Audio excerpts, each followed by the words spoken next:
जेठानी की सुरीली देवरानी।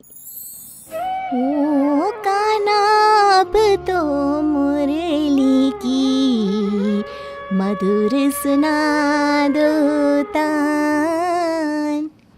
वाह वाह वाह वाह, सुबह सुबह इतना सुंदर गीत, मन तृप्त हो गया राधिका बहू। सभी घर वाले एकत्रित हो जाते हैं और आरती में सम्मिलित हो जाते हैं। ये कहानी है राधिका की, जो कि शास्त्री परिवार की छोटी बहू है और एक बहुत बड़ी गायिका भी। राधिका की सुरीली आवाज के कई सारे दीवाने हैं। उसकी सास मंजरी, ससुर रामचंद्र, पति अर्जुन और जेठ विक्रम को राधिका पर खूब गर्व महसूस होता, लेकिन उसकी जेठानी कीर्ति को उसे तो अपनी देवरानी से बहुत जलन होती थी। आइए तो देखते हैं इस जेठानी की सुरीली देवरानी की ये अनोखी कहानी। लीजिए, आप सब आरती ले लीजिए। राधिका सभी को आरती देती है। राधिका बहू, सच में तुम्हारे गले में तो साक्षात माँ सरस्वती विराजती हैं। अपनी सुरीली आवाज से तुम पूरे घर को पावन कर देती हो। तो फिर यूं ही नहीं, इतनी सारी फैन फॉलोइंग हो रही मेरी बीवी की, लाखों में एक है ये। तभी कीर्ति मन ही मन सोचती है, आग लगी इसकी फैन फॉलोइंग को। इन सबको तो और कुछ काम है ही नहीं सिवाय इस कलमुही की तारीफों के पुल बांधने की। अच्छा सासू माँ, आज ना मेरी एक गाने की रिकॉर्डिंग है, तो मुझे 10 बजे तक रिकॉर्डिंग स्टूडियो जाना होगा। आज कोई ज़रूरी काम तो नहीं था ना? अरे नहीं बेटा, वो मेरी दूर की चचेरी बहन मनोरमा आ रही है आज। उसके साथ उसका पति और 2 बेटे भी आएंगे, और बेटों की बीवियां भी। तो उन्हीं की खातिरदारी के लिए खाना पीना और थोड़ी साफ सफाई करनी थी। लेकिन तू चिंता ना कर, तू अच्छे से जाकर रिकॉर्डिंग करके आ। ये कीर्ति बहू है ना, हमेशा की तरह ये सब संभाल लेगी। और वैसे भी पिछले महीने 1 हफ्ता जब कीर्ति बहू बीमार हुई थी, तभी तूने ही तो उसकी जगह पर इतने लोगों का काम किया था। उस हफ्ते में तो हमारे यहाँ बहुत बड़ी पूजा भी रखी थी।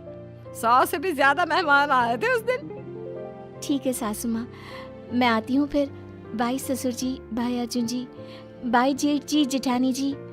राधिका चली जाती है और सारा काम उसकी जेठानी कीर्ति को करना पड़ता है।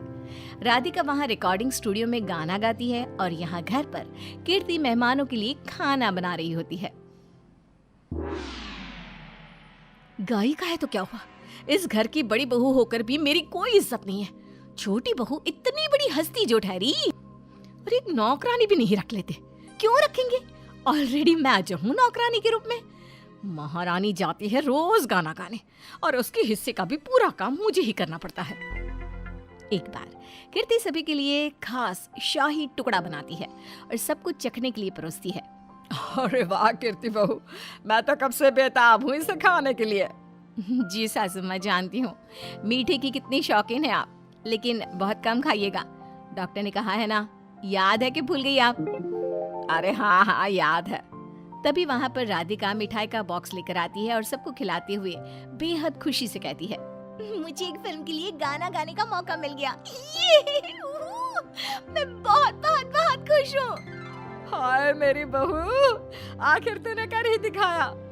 वाह, कांग्रेचुलेशंस राधिका, इंटरनेट सेंसेशन से एक प्लेबैक सिंगर, वो भी फिल्मों में। अब तो तुम सही मायनों में एक सेलिब्रिटी बन गई हो। बधाई हो राधिका बहू। कांग्रेचुलेशंस बीवी साहिबा। Thank you thank you thank you thank you so much. आप सभी की वजह से ही ये सब मुमकिन हो पाया है। सभी कीर्ति के शाही टुकड़े को भूलकर राधिका ने लाई हुई काजू कतली की मिठाई खाते हैं। ऐसे ही धीरे धीरे जैसे राधिका ऊंचाइयों को छू रही थी, वैसे ही घर वालों की नजरों में उसके लिए इज्जत और भी ज्यादा बढ़ने लगी और कीर्ति के प्रति घटने लगी। कीर्ति इस सब से बहुत गुस्सा होती और वो तय करती है कि वो अब राधिका से हर हाल में बदला लेकर ही रहेगी। वो जानबूझकर खाने में तेल ज्यादा डालने लगती है, जिसके चलते राधिका का गला खराब हो जाए। एक बार, राधिका ये लो, मैंने तुम्हारी फेवरेट वेनिला फ्लेवर वाली आइसक्रीम बनाई है, खाओ। और एक नहीं 10 कटोरी खानी होगी, तुम्हें तुम्हारी जेठानी की सौगंध। उफ़ो जेठानी जी, आप भी ना। नहीं, लेकिन मैं इस बार आपकी कसम को नहीं निभा सकती। अगले हफ्ते मेरा लाइव कॉन्सर्ट है ना दिल्ली में, और मैंने 1 कटोरी भी आइसक्रीम गटक ली ना, तो मेरी तो शामत आ जानी है बाय गॉड। तहे दिल से सॉरी जेठानी जी। ना ना, कोई बात नहीं। तभी वहां पर अर्जुन एक अखबार लेकर आता है जिसमें राधिका की फोटो छपी हुई होती है। अरे राधिका, इस आइसक्रीम को मारो गोली, और ये देखो तुम्हारी फोटो छपी है अखबार में। अरे वाह वाह, क्या बात कर रहा है अर्जुन बेटा, दिखा तो।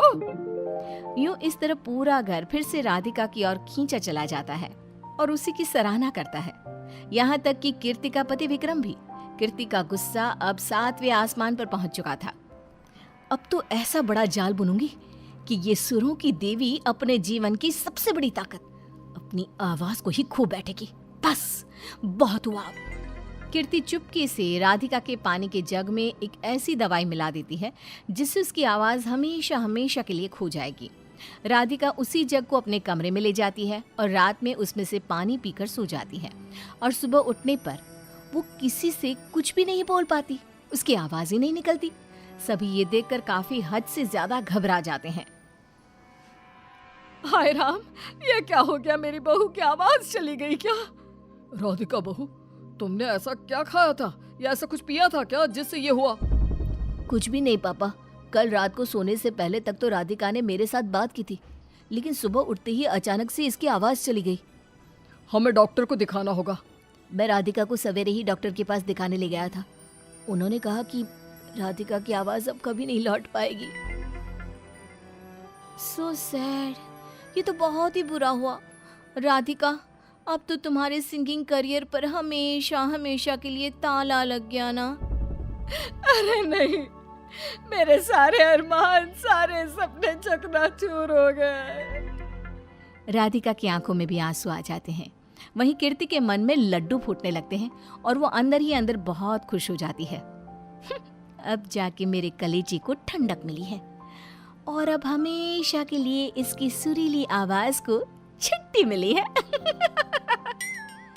राधिका अब दिन भर घर पे ही रहने लगती है और वो कीर्ति का काम में हाथ बटाती है। उसे कुछ बोलना हो तो वो इशारों इशारों में अपनी बातें बयां करती। पर कीर्ति को, उसे तो राधिका की इस दुख भरी हालत को देखकर बहुत खुशी मिलती। एक दिन जब कीर्ति ये सारी बात फोन पर अपनी माँ से शेयर कर रही होती है, तभी राधिका वहां आ जाती है और चुपके से सुन लेती है और अपनी फोन की रिकॉर्डिंग ऑन कर देती है। क्या बताऊं माँ आपको, इतनी बुरी तरह फंस गई है वो चुटकी, उसकी आवाज ही चली गई। उसकी वजह से मुझे ही सारा काम करना पड़ता था, और तो और सभी को बस उसी की तारीफ करने का बुखार चढ़ गया था। लेकिन अब बाजी मेरे हाथ में है और जो मैं चाहती थी वही हो रहा है। अब कैसे भी करके वो काम कर ही रही है। अच्छा है ना, ऐसा ही होना चाहिए उसके साथ। हाँ नहीं तो। रात में डाइनिंग टेबल पर खाने के समय एक्चुअली राधिका आप सबसे कुछ कहना चाहती है। क्या देवर जी, तुम्हें पता नहीं क्या, तुम्हारी बीवी गूंगी हो चुकी है जिंदगी भर के लिए। अब तो आदत डालो उसकी। तभी राधिका बोलती है, नहीं, मेरी आवाज नहीं गई है। ये सब मैंने एक नाटक किया था, आवाज जाने का ढोंग रचाया था। ये सुनकर मंजरी, रामचंद्र, विक्रम और खास करके कीर्ति एकदम हैरान और भौंचक्के रह जाते हैं। क्या सच में? लेकिन ऐसा क्यों? अर्जुन और राधिका सभी को बताते हैं कि कैसे उन्होंने कीर्ति को राधिका के पानी में आवाज खो जाने की दवा डालते हुए देख लिया था। और पूरी कहानी बताने के बाद वो सभी को कीर्ति जब अपनी माँ से बात कर रही थी तभी की रिकॉर्डिंग भी सुनाते हैं। ये तूने क्या किया कीर्ति? और क्या करती मैं? एक बहू ने तरक्की क्या पाली, आप दूसरे को भूल ही गए। सहेलियों के सामने, घर हो या बाहर, हर जगह आप सिर्फ राधिका के नाम की माला ही जपती थी और इसकी वजह से सारा काम मुझे ही करना पड़ता था। इतना सब कुछ करने के बावजूद भी मुझे कुछ नहीं मिलता, जबकि इसे कुछ ना करके भी सबका प्यार मिलता। एक बार भाभी, एक बार आप मुझसे कह देती तो शायद सब कुछ वहीं ठीक हो जाता, लेकिन आपने गलत किया और मैं आपसे बहुत बहुत दुखी हूँ। सभी कीर्ति पर नाराज हो जाते हैं। कीर्ति को अपनी गलती पर बहुत शर्मिंदगी महसूस होती है और वो सबसे हाथ जोड़कर माफी मांगती है। मुझे माफ कर दीजिए आप सब, और राधिका खास करके तुम। I am really sorry. मेरी आंखें खुल चुकी हैं और मैं अब से अपने आप को बदलने की पूरी कोशिश करूंगी। दोनों देवरानी जिठानी एक दूसरे के गले लगती हैं। सभी कीर्ति को माफ कर देते हैं और इसके बाद जिठानी कीर्ति अपनी सुरीली देवरानी राधिका के साथ प्यार और खुशी से रहने लगती है।